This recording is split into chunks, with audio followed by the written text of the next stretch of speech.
What's up, everybody? Tyson Roush. Let's talk Jets radio. It is Friday. Thank goodness. I'm not really sure what a weekend is in the pandemic, but hopefully things are getting better. Hopefully the weather is soon improving because I'm so goddamn tired of this ice and snow in New Jersey.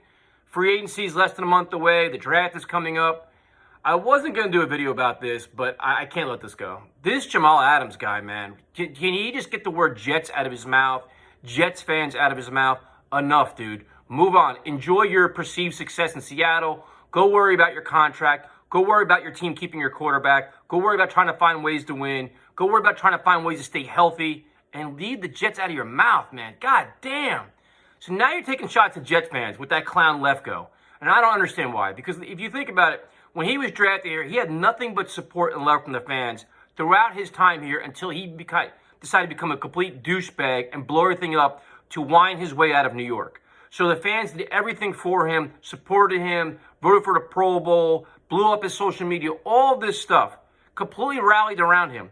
Then he spits in the face of all of us, blatantly spits in the face of his organization, his coach, his general manager, his teammates, the fans, didn't give a shit about nobody.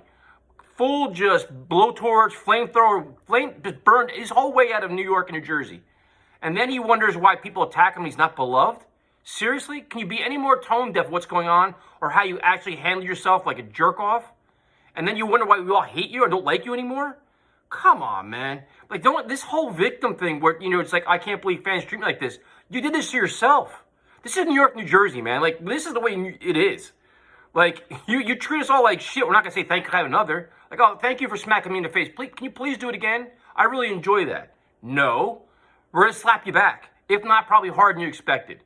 I was a big Jamal Adams fan. I wanted him to get a big-time contract to stay here. And now I am so glad he's gone because this act is never going to go away. It's only going to get worse, especially when he doesn't get what he wants, whether it's winning or a new contract or whatever other demand he has. So I'm glad he's gone.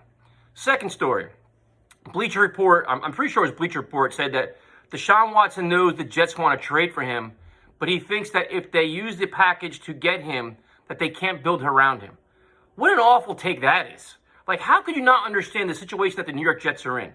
They have one of the most amounts of cap space in the NFL in a time where most teams don't have any. They can make a significant impact in free agency to help build around Deshaun, whether it's go get the receivers he wants, Samuel, Robinson, Godwin, whoever's not franchise tag. You can upgrade the offensive line, which is a priority. You could do so many things to build around him just through free agency. Now, you add in the draft picks. Just say you give up 3 first-round picks. They still have a litany of picks to use to help build the team anyway. Like, that take is so stupid, it makes no sense to me whatsoever. And the other thing is, this is a long-term fix here. You're not bringing Deshaun Watson in for 2 years, but okay, here's your 2 years to win, and that's it. This is a team on the rise, heading in a new direction with a new coach. This is part of a plan here. So we bring you here, the Jets bring Watson in here this year. You're going to get better this year. You'll get better next year. And this team on the rise, we're going to add. They have no big contracts on their salary cap. They can keep adding players. They have a lot of draft picks outside the first round. And you can get compensation for Sam Darnold, too. There are so many resources the Jets can use to rebuild around Deshaun Watson. I found that Bleacher Report article just completely ridiculous. So and lastly, the whole Sam Darnold thing, which everybody keeps talking about him, about the value of the Wentz. Does the Wentz trade make any difference with Sam Darnold? I'll continue to say no. And I went at Rich Cimini yesterday, and dude, just understand that each quarterback is a different situation that brings different elements to the table. You got to look at age, you got to look at contract, you got to look at what it would take to get them. Sam Darnold is different than all these guys because he's young. He's 23. I think he's 23. He has a rookie contract and a $25 million fifth-year option next year. That's different than Wentz. It's different than Stafford. Every scenario is different. It's a matter of what team believes in Sam. Are they willing to take a shot on him? And I think it's still going to be a second-round pick, hopefully a late first-rounder. But there's a variety of things you can do to get him, and the value will be different.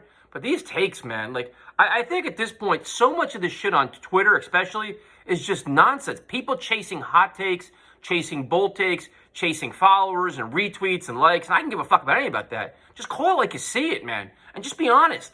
Take a second to research your stuff and do it. Like, I know I'm not an X's and O's expert. I'm not a contract expert. But at least I can go on overthecat.com and read a fucking contract. Get some numbers. I can look at what a perceived ceiling is going to be. So whatever. I mean, I just can't wait till free agency starts and see what happens. There's some really interesting stories out there about Allen Robinson, who I'm very high on.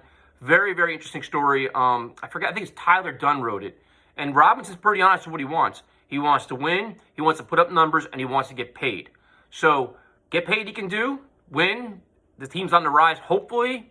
Put up numbers, I don't know, who's the quarterback. So, interesting to see. He was blatantly honest. I like all the work he's doing. He's been a really interesting find in terms of a player speaking his mind. So check those out, and we'll talk to you next time.